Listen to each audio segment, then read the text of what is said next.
Hello and welcome to Resource PNG. The petroleum and energy sector contributes significantly to the economy of Papua New Guinea. Resource PNG recently spoke with Minister for Petroleum and Energy, Nixon Duban, on issues within the petroleum and energy sector.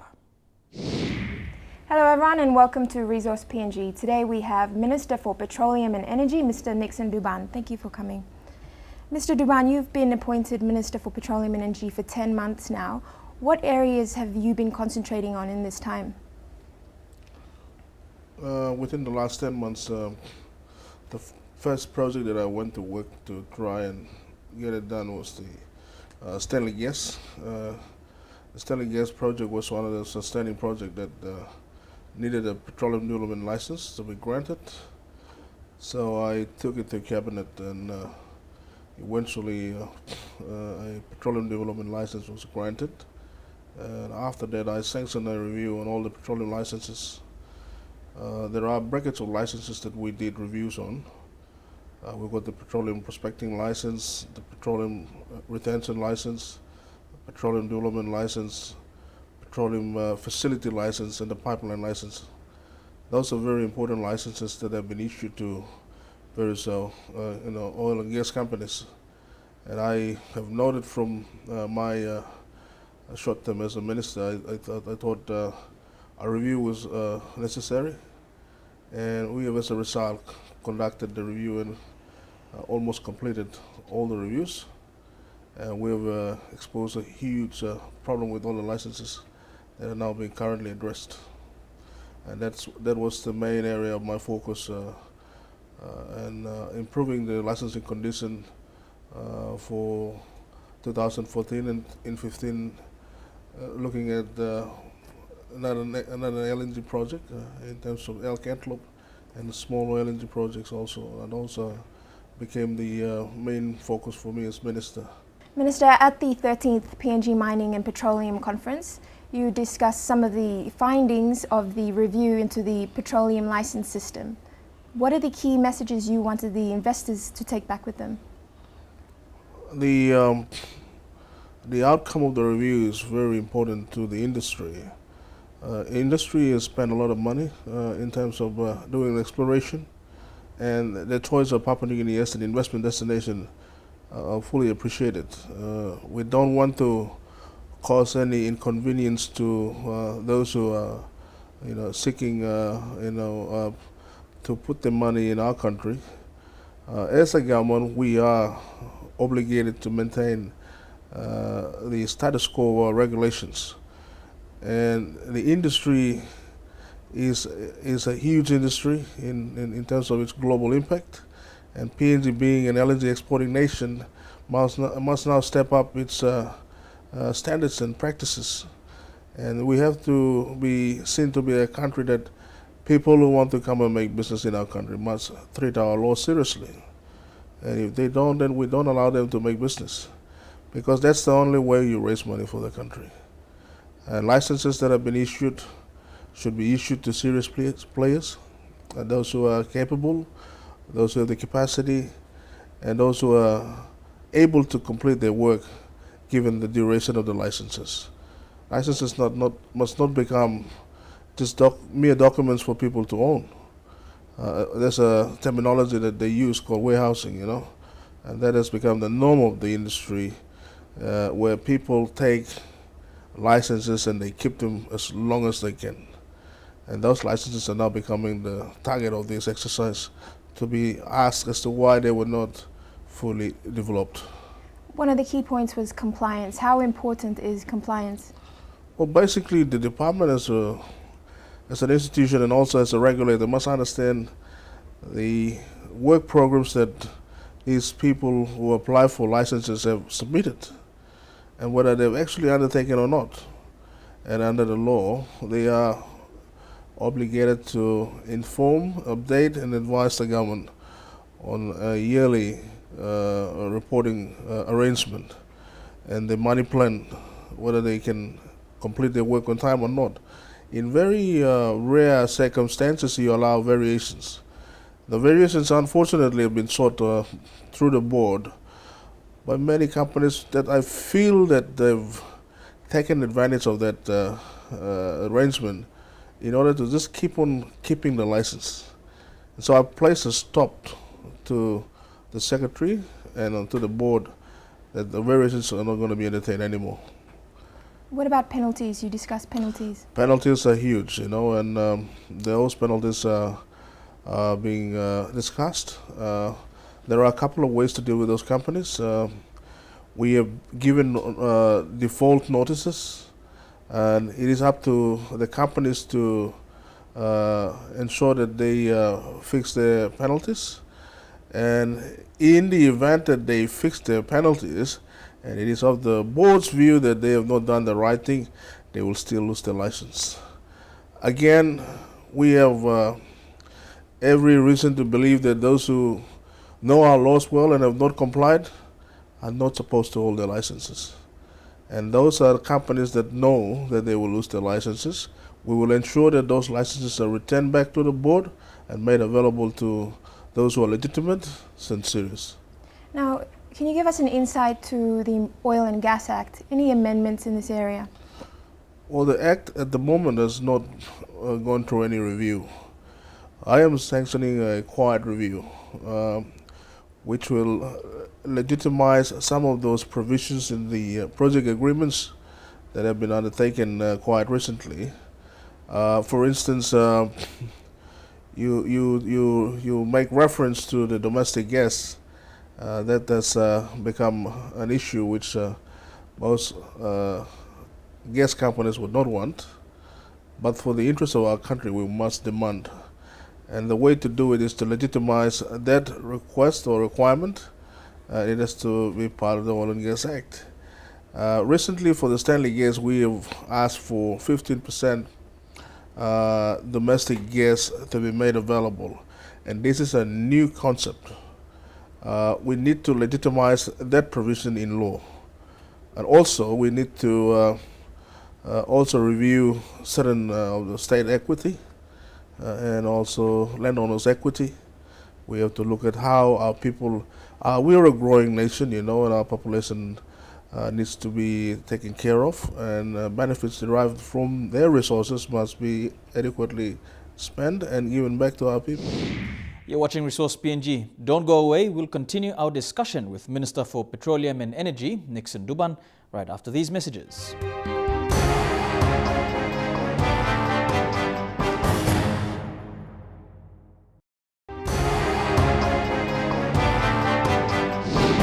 Welcome back. We continue our discussion with Minister for Petroleum and Energy, Nixon Duban.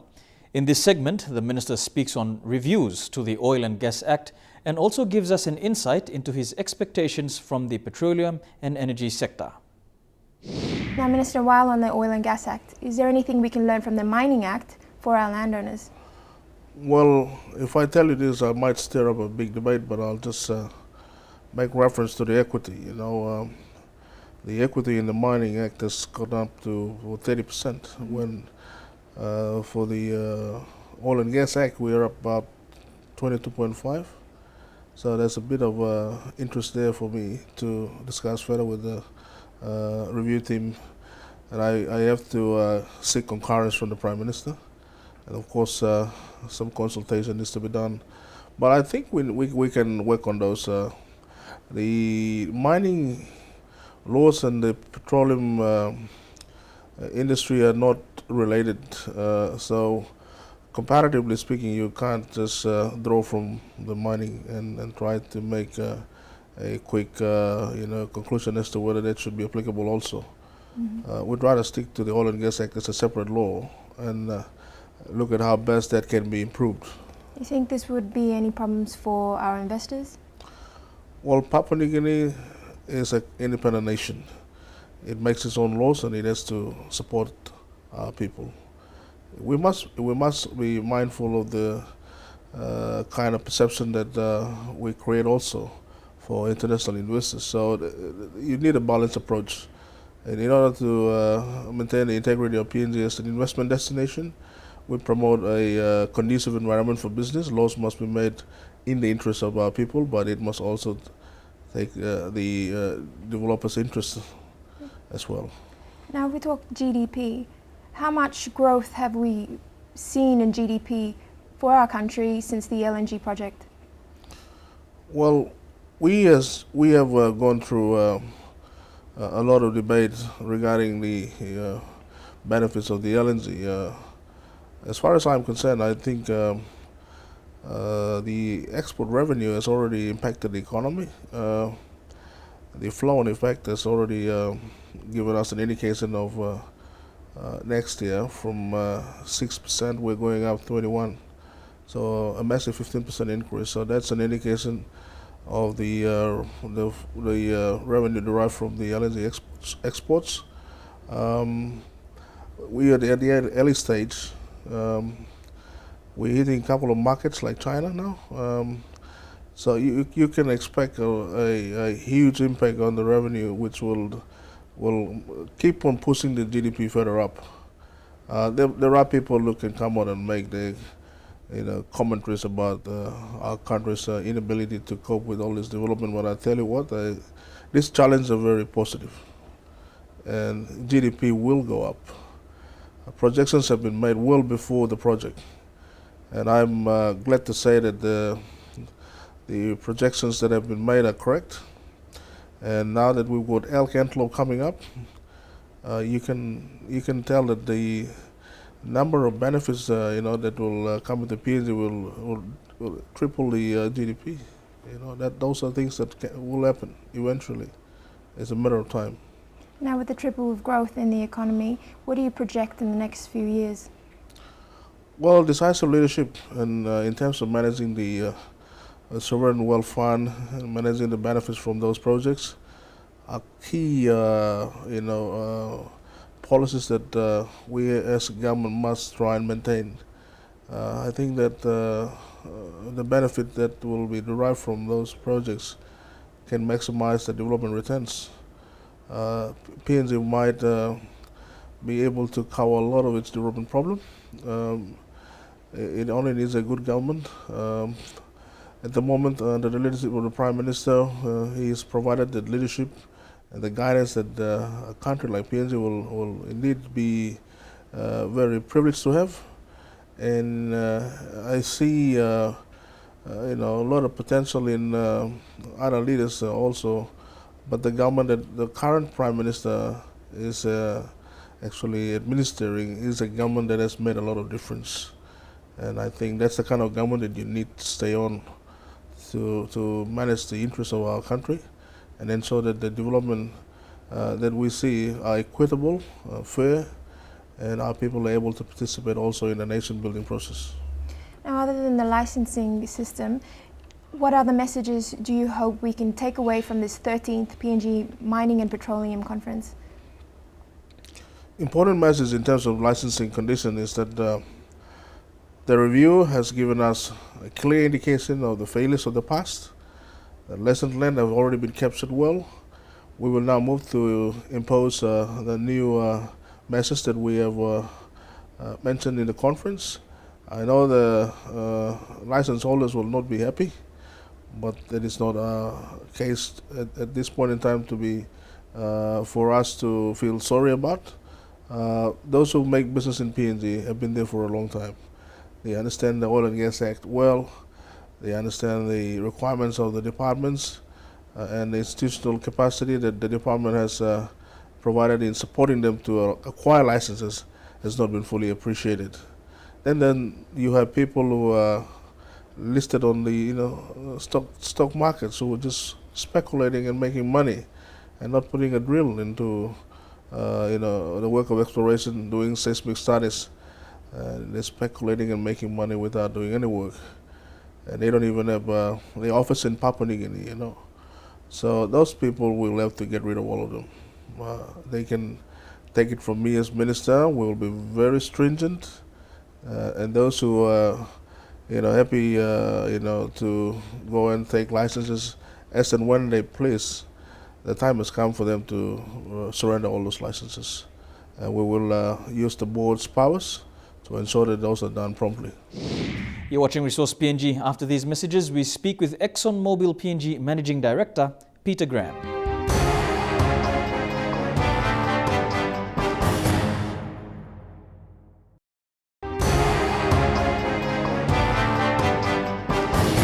Welcome back to Resource PNG. 2014 was a milestone for Papua New Guinea, with the country finally joining the select group of nations to export liquefied natural gas. ExxonMobil PNG, together with other project partners through the PNG LNG project, were at the forefront in making it all happen. And at the forefront of ExxonMobil was its managing director, Peter Graham, who played a significant part from the very start. During the 13th PNG Mining and Petroleum Investment Conference, Mr. Graham announced his retirement from ExxonMobil PNG. Resource PNG spoke with Mr. Graham. Today we have Managing Director for ExxonMobil PNG, Mr. Peter Graham. Thank you for joining us. Thank you, it's a pleasure. You have announced your retirement next month after one of the most exciting LNG projects worldwide. How do you feel about this? Sad about finishing up, but really pleased about the success of the project. It's really been a fantastic experience to be involved in this project, and if one had to choose where to retire from, I couldn't think of a better place to finish. What are some of the difficulties and challenges that you faced? I think the project faced pretty much every challenge that you could conceive of in PNG. There are just the physical challenges of the landscape and the weather and the like. It's socially complex, just the number of landowners who are involved, about 60,000 in the project footprint. And you name it, virtually every single challenge that you could contemplate around the world in a project seemed to come together here. But we had an enormously powerful project team, very, very capable, and were well equipped to deal with those challenges. How would you compare this execution of the LNG project compared to others worldwide? I think it was very challenging, but again, with one, very capable contractors, and two, a very, very capable project management team, we were well positioned to deal with those challenges. And the results speak for themselves. Bringing the project in early by several months speaks volumes about the efforts of everyone who's been involved in the project, including the government, I might add. Without their support, we wouldn't have been able to achieve what we did. How important do you think the Papua New Guinean government was? Very, very important. I mean, the milestones that we set for concluding various agreements with the government met every single one of those milestones. I mean, they stepped up and helped us with processing of all the permits, visas, work permits, in a very timely manner, and set standards that the rest of the world would be proud to achieve. So I think a very, very strong performance by the government supporting the project. You had rather complex relationships with landowners in this project compared to others. Can you give us an example or a story? Can you share? I think it's understandable the position the landowners come from. I think about myself, if somebody said I'm coming to drill a well in my backyard, how would I feel about that? So, you know, I think the response from landowners, their affinity with their land is such that to have somebody foreign come and work on their land is challenging for them. So I think understandable. We needed to learn to be somewhat patient in dealing with them. We're driven by a schedule. They're not driven by the same pressures that we are. And you know, I think our relationship built over time, where we were able to convince the landowners, I think, that they had a stake in the project, that they're owners of the project. They own several percent equity in the project. And I think when they understand that and they feel like they've got some strong sense of ownership and participation, they come on board. Just the number of landowners involved, you know, our estimate is something like 60,000 landowners across the project footprint, which is an enormous group of people to try and keep aligned with the schedule and tasks that we have in mind. Can you tell us how many shipments of LNG has been done to date? Yes, we have loaded 47 cargoes to date, and we're hugely proud of that achievement. When we started up a couple of months early, we set ourselves a target for this year, and I think we'll exceed that target, given we've already shipped 47 cargoes. 47 cargoes. And how much revenue to date has the PNG government received from the shipment? Look, I'd prefer not to answer that directly. Okay. I mean, the commercial terms are confidential, and it can be difficult to talk about that sort of particular aspect about the commercial realities of the project. But 47 cargoes, it's a lot of gas, several million tonnes. Can you share who are PNG's major buyers? Yes, we've got 4 long-term customers, 2 in Japan, Osaka Gas and TEPCO, and CPC in Taiwan and Sinopec in China. They're very, very important to us. They're long-term customers for 20 years, and we'll work very hard to make sure we satisfy their requirements and needs. Mr. Graham, can you share us some of your perspectives of the extractive industry transparency initiative? Our view is it's very, very important in Papua New Guinea, as it is around the world in developing countries. It's a process by which resource developers and the government make transparent the revenues or the cash flows that flow from the developer to the state, and for the state to make clear where those revenues are being applied. So in the Papua New Guinean context, I think it's vital that initiative gets underway. It will just make people comfortable. They understand that the country is getting value from the resources that are owned by the state, and that they're being applied in the manner in which the community, by and large, expects them to be invested. We're very much supportive of the EITI process, and it's something we support around the world in many other countries. You spoke at the 13th PNG Mining Conference. What are some of the key messages you wanted to get across? I think, one, the achievements of the PNG LNG project. It's very important, I think, that we celebrate the success of the project, because it's put Papua New Guinea on the map, and it's demonstrated to the world what can be achieved in Papua New Guinea. So that is our primary message to get out there. I think Papua New Guinea is a great place to invest. It can be rewarding in the sense of being able to achieve and deliver major investments. It's an attractive place fiscally to invest, although there are many risks in PNG that need to be met, technical, commercial and others. It's important that those fiscal terms do stay as they are, and that we have stable government. I think there are opportunities for expansion in PNG, which will come in time, but I think they need to be very carefully thought through and planned. And Papua New Guinea's got a very strong future, I think, in the resources industry. And before you go, is there anything you'd like to share with the other players and the future prospects, and also to our viewers? I think learn to be patient. If you are impatient in PNG, it's not necessarily going to cause things to happen any more quickly. Help people understand the stake that they have in the investment that you're making in Papua New Guinea. A sense of ownership is very, very important. You expect people to get on board and work with you. And just keep at it. Be persistent and work very hard to deliver what it is you set out to deliver. And that's all we have time for on this edition of Resource PNG. If you want to know more about the program, please email us. Our address, resourcepng@mtv.com.pg. You can also view this edition online by going to www.mtv.com.pg, where you will find a link to the Resource PNG page. Until the next time, I'm Meribatulo, and this has been Resource PNG.